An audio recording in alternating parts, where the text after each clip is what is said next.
Passport করতে হয়, registration করতে হয়, ভিসা। এই কথাগুলো কিন্তু আমি পরবর্তীতে তোমাদের কাছে প্রশ্ন করব এবং কুইজে এই প্রশ্নগুলো আসবে। তোমরা এই জন্য একটু নোটেট করো, যেগুলো মনে থাকবে সেই প্রশ্নের সেই কথাগুলো থেকে তোমরা আনসার দিবে। পাসপোর্ট করতে হয়, রেজিস্ট্রেশন করতে হয়, তারপরে ভিসা নিতে হয়, মেডিকেল চেকআপ সার্টিফিকেট দিতে হয়, তারপরে কি করতে হয়, ওয়ার্ক পারমিট নিতে হয়, বিদেশ ভ্রমণের ট্রেনের টিকিট নিতে হয়, স্মার্ট কার্ড নিতে হয়। কেউ যদি কাজের জন্য বিদেশ যেতে চায় তাহলে এই তথ্যগুলো তাদের নিতে হয়। তাহলে তোমরা এখানে যারা উপস্থিত আছো, তোমাদের আশেপাশে যারা বিদেশ যেতে চাবে তাদেরকে অবশ্যই ইনফরমেশনগুলো আমরা দিতে পারবো না? কে কে দিতে পারবো? আমার সাথে কি রেসপন্স করতে হবে? কে কে দিতে পারবে একটু হাত তুলবা?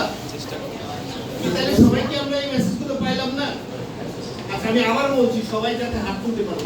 বিদেশ যেতে হলে কি করতে হয়? প্রথমে পাসপোর্ট করতে হয়, তারপরে কি করতে হয়? রেজিস্ট্রেশন করতে হয়, ভিসা নিতে হয়, যে দেশে যাবো আমরা সেই দেশের ভিসা নিতে হয়, তারপরে কি করতে হয়?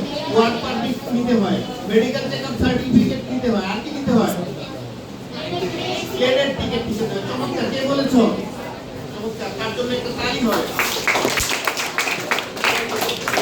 রেজিস্ট্রেশনটা মূলত কোথায় করব আমরা? রেজিস্ট্রেশনটা করব জেলা কর্মসংস্থান ও জনশক্তি অফিসে।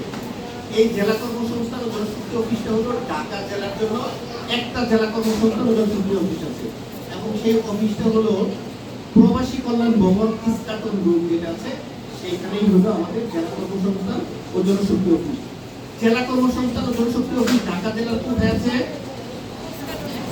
ইস্কাটন রোড, মানে প্রবাসী কল্যাণ ভবন। এই কথাগুলো কিন্তু আমি প্রশ্নের মধ্যে বলবো, বারবার বলতেছি, একটু নোটেট করতে হবে, মনে রাখতে হবে।